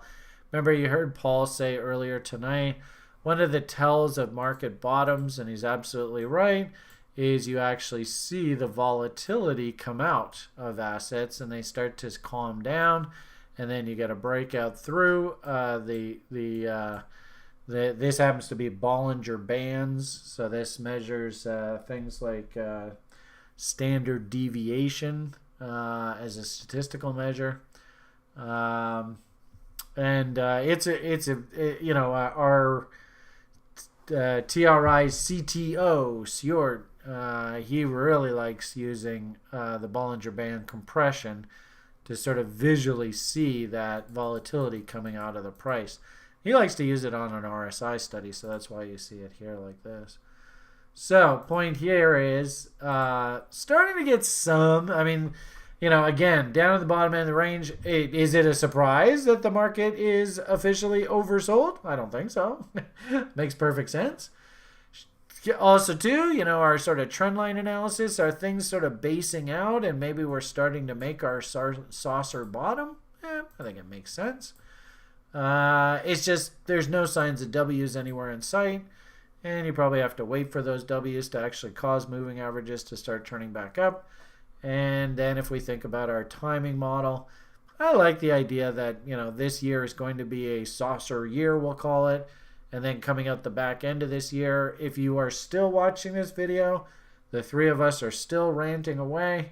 Congratulations, and we are officially ready for the next crypto bull cycle.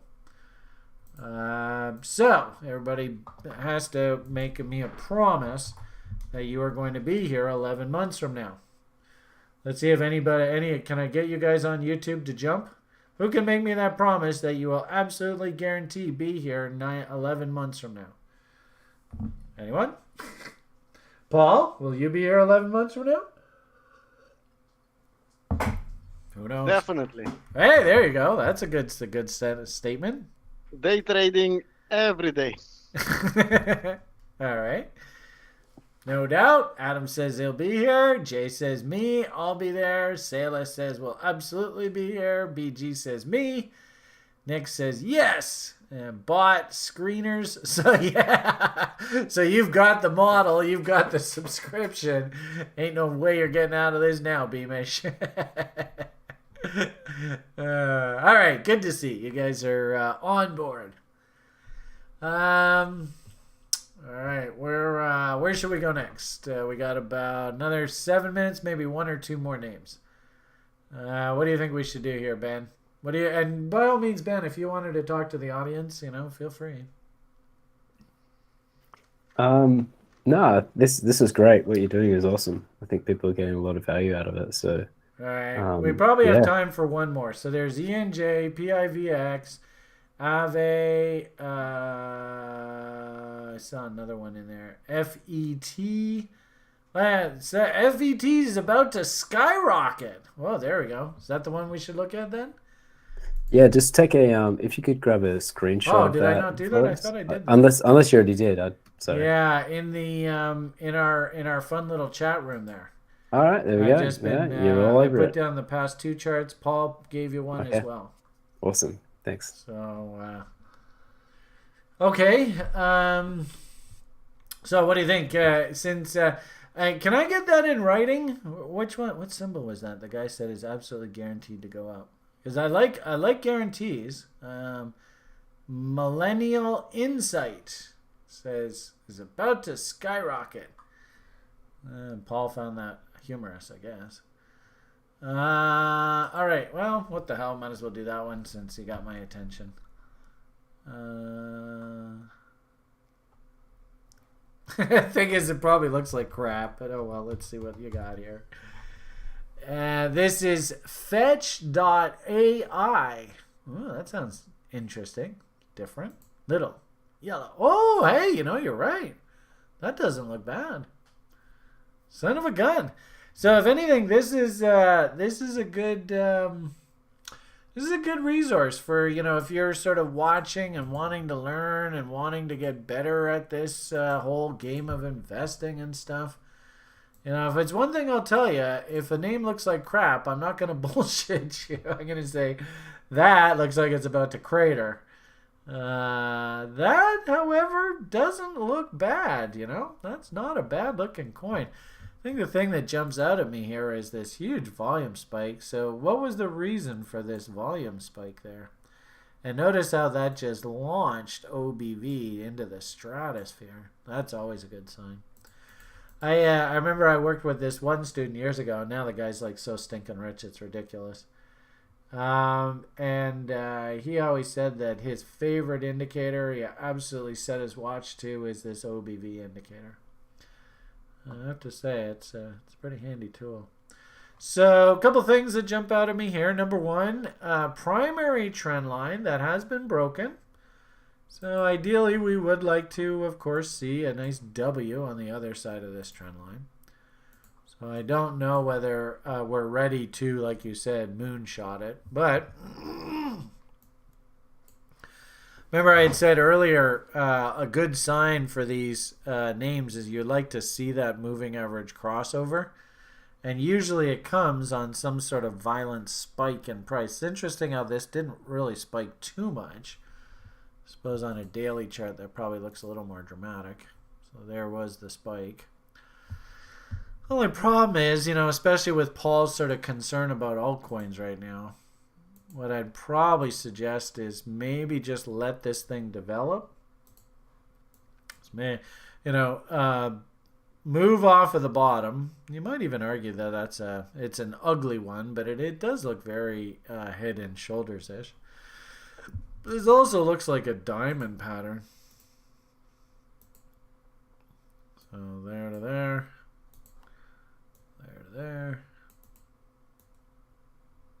Yeah. There to there. There to there. So there's your diamond. I suppose if you were in the know and you knew what was going on, that turn right down in there looks like a beautiful level. The rally took you from 6 cents all the way up to 12 cents.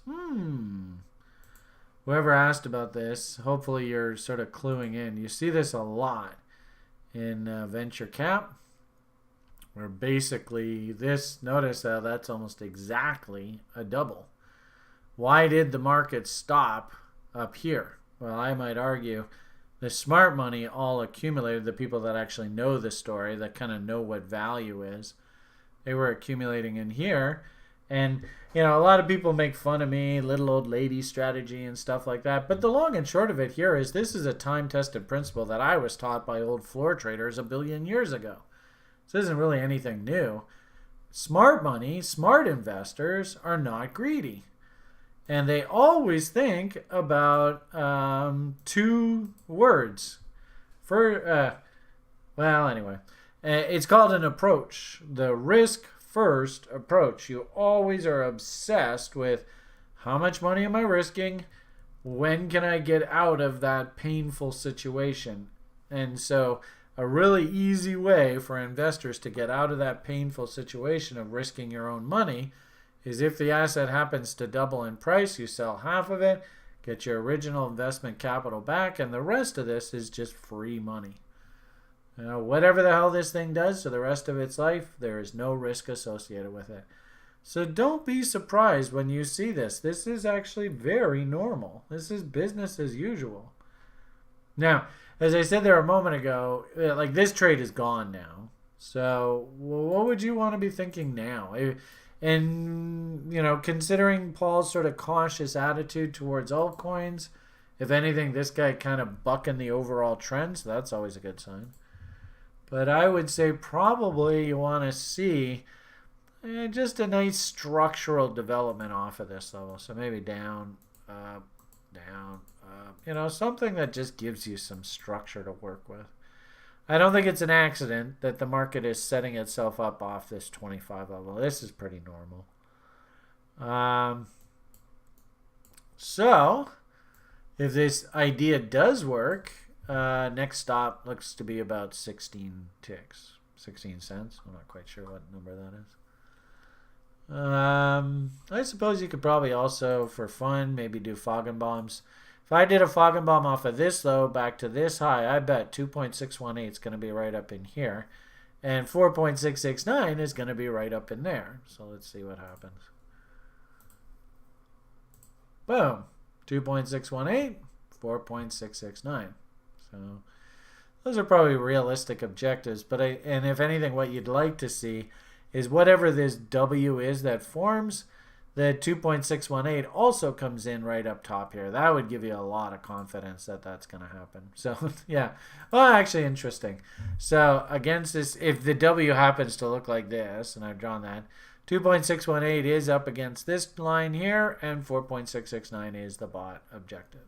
So, there'll probably be some levels that I would expect to see going forward. So, as it stands right now, a little bit more work to sort of find that bottom. And, you know, if this takes through the period where, you know, in early January, this thing, you know, the whole broader crypto market just craps right out, and this thing just bumps along sideways and doesn't break these lows, that would be a really, really bullish sign going forward. So, my suggestion to you, whoever's asking, is just watch this. Coming in and buying that there right at that point there, I don't think I really endorse that idea. Because if you think about it in simplest terms, since this is a V bottom, we should expect this low to be tested at the very least. Then that's a V bottom. There's no guarantees that that low is going to hold at all.